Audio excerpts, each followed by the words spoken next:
So in this example problem, we're going to use the method of sections in order to solve for the force within members GE, members GC, member GC, and member BC.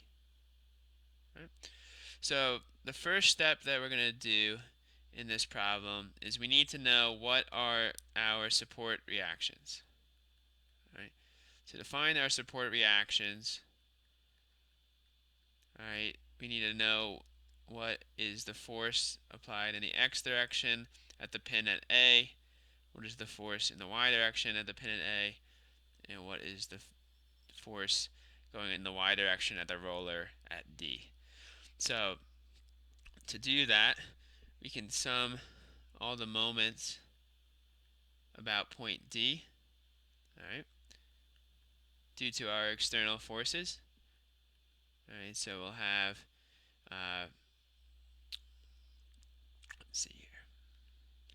So we'll have around point D, we'll have a negative moment caused by the 400 Newton load that's applied at point E.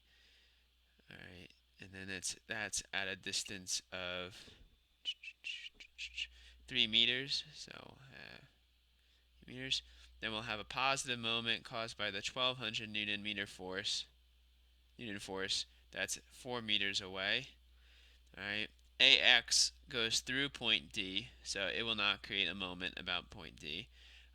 And then we'd have AY would cause a negative moment about point D. So we'll say A of Y times 12 meters. Right. So we'll add A of Y to the other side and divide by 12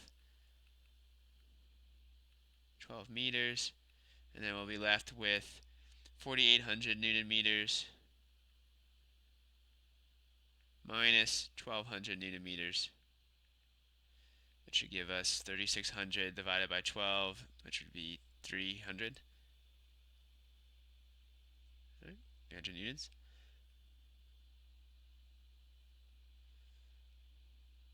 Right? So then it should be really easy to solve for dy. We would just say that the sum of all the forces in the y direction are equal to 0.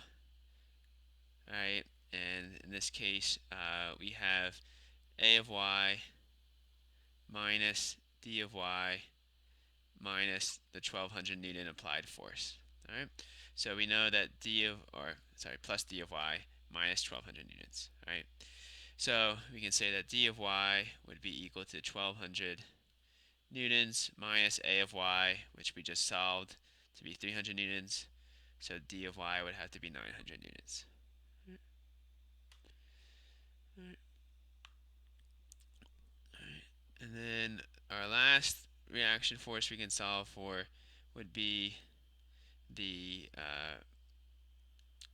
a of x. So if we sum all of our forces in the x direction and set them equal to 0, we will get a of x plus 400 newtons. Therefore, we know that a of x would have to equal minus 400 newtons. Right. So now we have our 3 reaction forces solved for, and that completes the first step of the problem. All right. So the second step of the problem is we will now take a section cut through. So take a section cut through the members of the truss that you're interested in. Okay.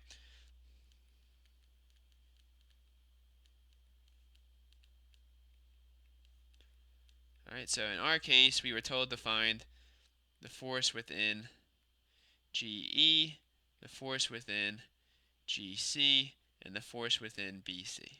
All right. So we're going to take a section cut through those members. All right. So it's already drawn on the picture. All right. So we're going to have a section cut AA. All right. So if we take that section cut, we'll just be looking at the left-hand side of this truss, and we'll get,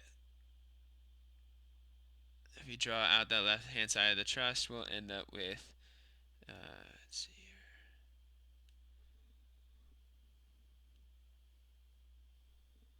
So the left-hand side of the truss has joints uh,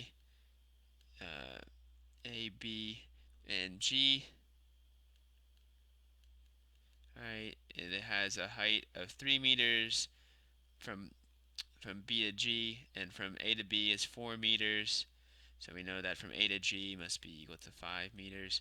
Um, and then if we have, so at the three internal surfaces, or surfaces where we have our joint is being cut, we'll have three internal forces due to our section cut. So we'll have a force that's going within member GE. We'll have a force within member GC, and we'll have a force within member BC.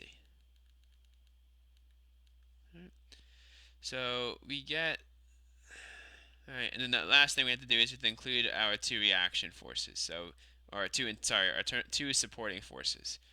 So we have minus 400 newtons, which is our A of x, and we have a positive 300 newtons, which is our AY. All right. So, so to determine these three unknowns, we'll use our equilibrium equations. All right. So to find FGE, all right, we can take the moment about point C. All right. So force GC goes through point C, and so does force BC. Okay. So if we sum the moment about point C, even though it's not on the truss, you can still sum the moment about any point in space for a rigid body in equilibrium. So we're going to take the moment about point C to find FE. Alright, so A of x also goes through point C, and we know that A of y is 8 meters from point C, so we'll have M of C will be equal to 300 newtons, which is A of y, times 8 meters. All right, if we use the right hand rule, we would see that A of y would cause a clockwise moment about point C, therefore it should be positive. And then we would say that FGE would also create a negative moment uh, about point C, and it is 4 meters or 3 meters in height, or has a moment arm of 3 meters away from point C. All right. So if we move FGE to the other side and we divide by 3 meters, we would end up getting negative 2400 newton meters divided by 3 meters. So FGE would be equal to negative 800 newtons. All right. Since the force is equal to 800 newtons, and we drew it in tension originally, what you could say is that FGE would be equal to 800 newtons in compression.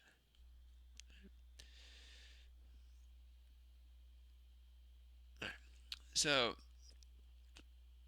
So what we can now do here is we can solve for FGC. All right. We see that FGC is the only force that has a y component. So we can say that we can sum all the forces in the y direction and set them equal to 0. All right. If we do that, we would get 300 newtons, which is AY, all right, minus FGC times 3/5. Right?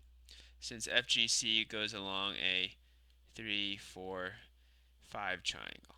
Right? So we can move FGC to the other side, and we would get FGC would be equal to 5/3 times 300 newtons. All right, and we get 500 newtons. All right, since we have a positive number and we drew FGC to be in tension, we could say that FGC is indeed in tension. Right? All right, and then the last unknown force is FBC. Since we have the other two unknown forces, the simplest thing to do would just be to sum all of the forces in the x direction and set it equal to 0. So if we do that, we get minus 400 newtons plus FGE plus 4/5 FBGC, all right, plus FBC, all right. So if we rearrange this, we would get FBC is equal to 400 newtons minus FGE minus 4/5 FGC. All right, if we plug in those values, you get 400 newtons minus FGE, remember, was in compression, so we have to make sure we write it as negative 800 newtons. All right, and then we would have minus 4/5 times 500 newtons. All right, since FGC was in tension, it should remain positive. All right, so if you do write all that out, we end up getting 1200 newtons minus 400 newtons, which is just 800 newtons. All right.